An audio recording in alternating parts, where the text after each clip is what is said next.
wabarakatuh. Hey guys, welcome to our podcast. Today we're going to discuss about the Corruption Eradication Commission or KPK, reminding Finance Minister Purbaya Yudasadewa about the potential risk of corruption related to the placement of 200 trillion in the 5 banks. So yeah, before we get started, let's introduce ourselves first. My name is Irina Hasya, absent 16. My name is Zaki Sultan Rustiansyah, absent 35. My name is Rahdan Firdian, absent 8. My name is Wisnu Aji from absent 34. Alright, let's just get started. First, I'm going to ask Zaki about his opinion. Zaki, what is your opinion about this issue? My opinion, the Purbaya's decision to allocate 200 trillion rupiah to the 5 Himbara banks carries significant risk because without strict oversight and clear transparency, such a large money creates a strong potential for corruption. The public still has limited information about who will receive the money and which sector will benefit. If this money are mismanaged, the impact could be severe. Money meant to boost the economy could be wasted or diverted for personal gain. We need good monitoring and accountability to make sure this plan works. Furthermore, clear and regular updates are crucial for building public trust. The government and banks should openly report on the progress of the program. When the people can see how the money is helping business and create a job, it builds confidence in the entire effort. This plan is the best way to show that the funds are being used correctly and for their intended purpose. Finally, the success of this plan should be measured by its result for ordinary people.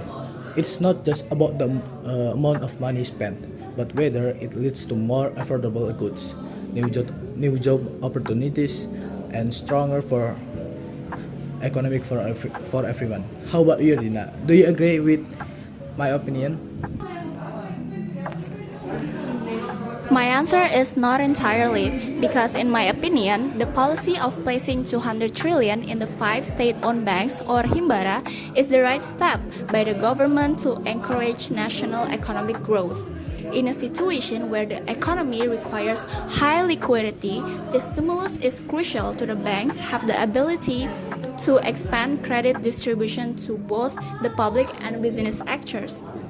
Concerns about potential corruption are understandable, but they should not be the reason to reject this policy. On the contrary, with the Corruption Eradication Commission or KPK, monitoring and supervising the risk of misuse of funds can be minimized. This means that government and anti-corruption institution can work together to ensure that this significant fund is distributed properly and effectively. Furthermore, if allocated correctly, this trillion fund has the potential to boost the real sector. Supaya market mekanisme berjalan sehingga mereka terpaksa menyalurkan, bukan terpaksa, yang biasanya tadinya santai-santai terpaksa berpikir lebih keras sedikit, kan mereka pintar nih untuk mencari proyek-proyek yang bagus untuk menyalurkan dana itu supaya tidak mengalami negatif carry, negatif spread gitu. Jadi dengan cara itu hampir pasti uang akan nyebar di sistem perekonomian dan ekonomi akan tumbuh lebih cepat, kredit pasti akan tumbuh.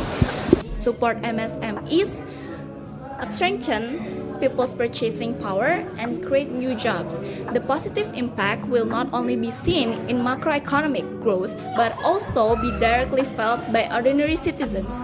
Therefore, this policy deserves support because it brings strategic benefits to Indonesia's economic stability. The responsibility of all parties is to ensure its implementation remains transparent, accountable, and free from corruption, so that the ultimate goal, people's welfare, can truly be achieved. And now, what about you, Fahar? What is your suggestion about these issues? So, my suggestion is the Sumarlin shock policy was a strong but needed step to fix Indonesia's economy at that time. It worked well to steady the money value and lower price rises. However, better communication with the public and working closely with the other finance group would have reduced confusion and fear. It was also important to protect small savers and help local business with quick cash access during the policy. This event shows that having clear rules and watching bank closely can help avoid bigger problems in the future. Therefore, while the policy was strong and effective, it also teaches us that balancing firm action with good communication and protection for ordinary people is the best way to handle an economic crisis. This way, the country can recover without causing too much difficulty for its citizens. So, what's your opinion, Wisnu? If you're asking my opinion, I think I have better opinion than you. If I'm looking for my research, the Somali Show policy was too sudden and harsh for Indonesia economy. While it aimed to stabilize the currency and control inflation, but there's many small business struggle to survive because they lost access to affordable loans, which is make economy getting slower than normally. The policy also hurt ordinary people, especially small savers who face uncertainty and declining purchasing power. Instead of such a short approach, a gradual, well-communicated policy with more support for vulnerable groups could help stabilize economy without creating widespread of fear and financial stress. A more effective alternative to the Somali Show would have been a gradual and carefully paced policy. Instead of sudden interest rate hikes and strict credit restriction, the government could have introduced incremental adjustment while providing clear communication to the public. This will have reduced the panic, preserve confidence, and allow business time to adapt.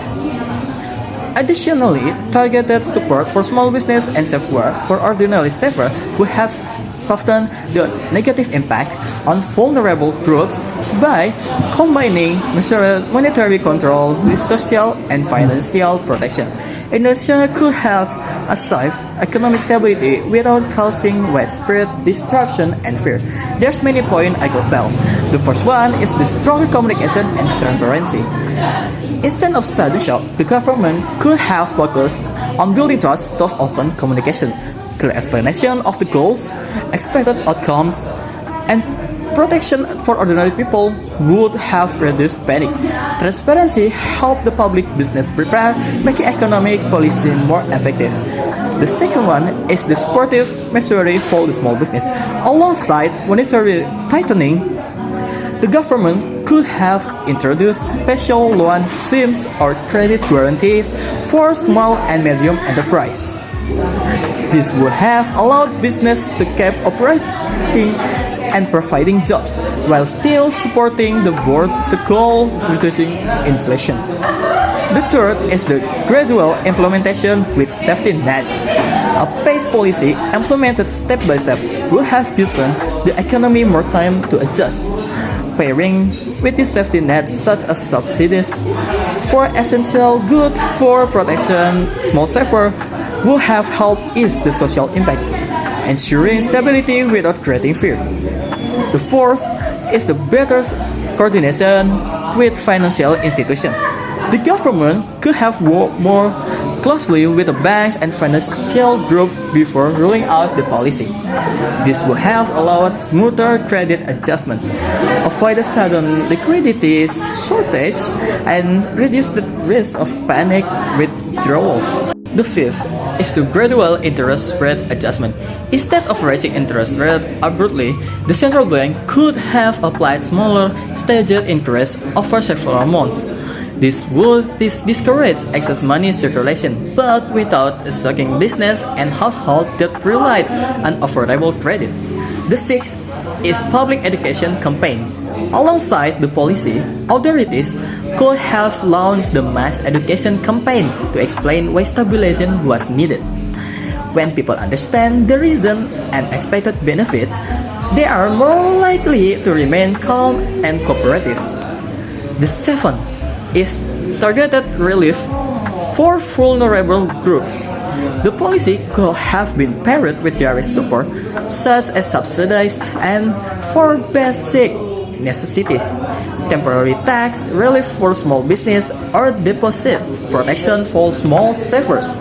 These measures would have cushioned the impact while reform took effect.